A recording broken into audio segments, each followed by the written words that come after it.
This is the main event of the evening.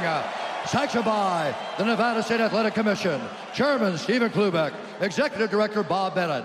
Our three judges scoring this contest at Octagon side are Derek Clearly, Sal Diamato, and Junichiro Kamijo. And when the action begins, our referee in charge of the Octagon, Herb Dean.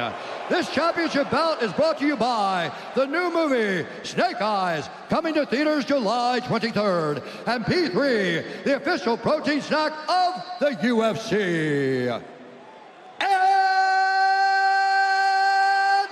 now,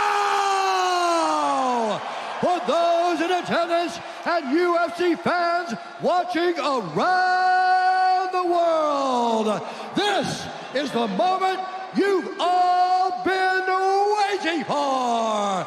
Live from the T-Mobile Arena in Las Vegas.